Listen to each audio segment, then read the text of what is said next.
get on stage here. How's everyone doing today? Are you proud that you're making history today? Are you proud that as right now, as U.S. bombs and missiles are falling on people in the Middle East and in North Africa, that you are here in the streets standing against it? Are you proud of that, sisters and brothers? Well, it's not just about today. It's about tomorrow and the next day and the next day of fighting and organizing and working together and bringing these criminal wars to an end. Now,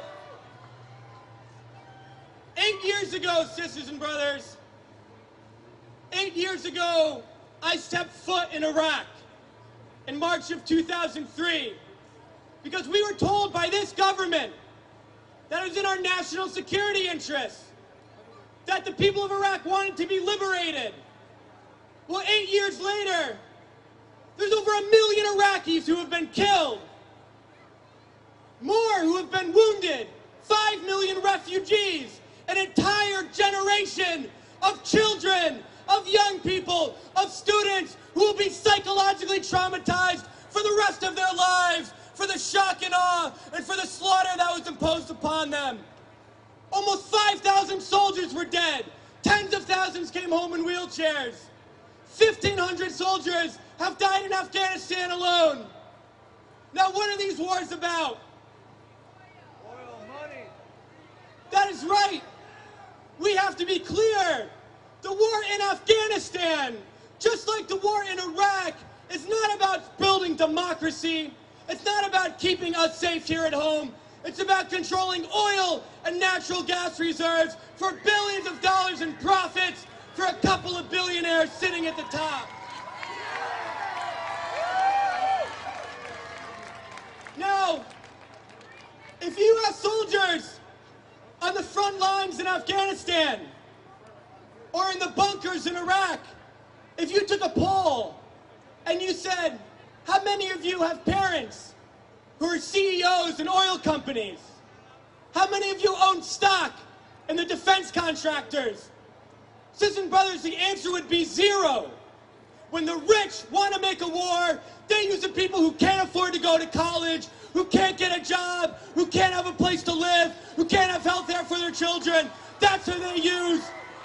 And that's why we say that everyone in the military has the right to refuse to fight in Iraq and Afghanistan, and that's what they should do. And right now on stage are veterans of the wars in Iraq and Afghanistan. On stage right now are people in the active duty army, the active duty Marines, who are refusing their orders to fight and who are instead standing against the war machine. And this happens because of people like you, because you come out to the streets and because you show that there's another way. And the more you stand up and resist, the more soldiers will stand up and resist too. Now they tell us these wars are for national security, to control these countries in the Middle East.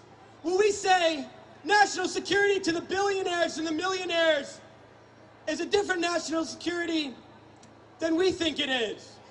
We think it's a national security issue that there's tens of millions of families in the Midwest that are going to have their heat shut off this winter. That's a national security issue.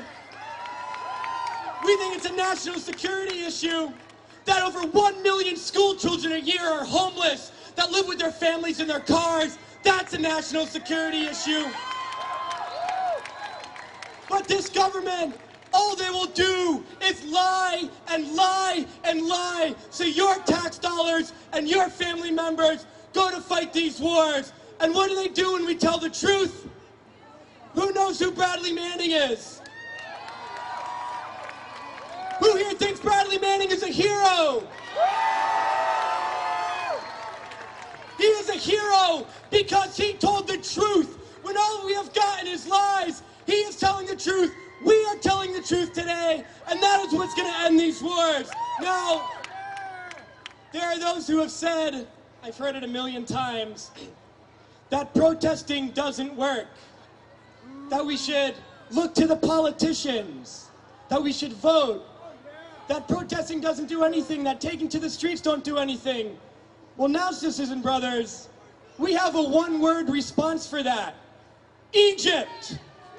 Egypt! Egypt showed us that it's the people that have the power. The politicians have nothing. Even the most entrenched rule of the rich, with a brutal police force, with billions of dollars in military fundings, this most entrenched billionaire dictatorship, they could not last 2 weeks when the people took to the streets and demanded change. Now we know that this government is on just as fragile as ground as the Mubarak regime, that they are losing the war in Afghanistan, that they will never succeed in Iraq, and the more they continue these wars, the more they attack our rights, our benefits, our education here at home.